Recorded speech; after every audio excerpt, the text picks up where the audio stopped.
So in refractive disorders, what happens? Refraction is a tendency to navigate into a medium. Reflection is where it just gets pushed outside. As it comes outward, so it gets pushed outside. Whereas in a refraction, the rays actually pass via medium.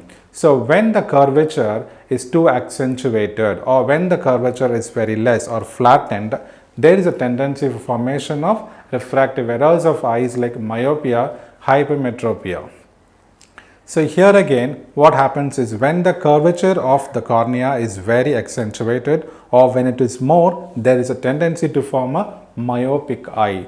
When it is more flattened, it forms a long-sightedness or a hypermetropia. So in order to treat such conditions, now we have very famous operations being performed called as LASIK surgeries.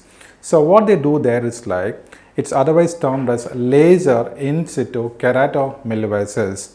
So here there is a reshaping of the cornea that is being done. If it is too curved, they make it less curved. If it is flattened, they make a little curve.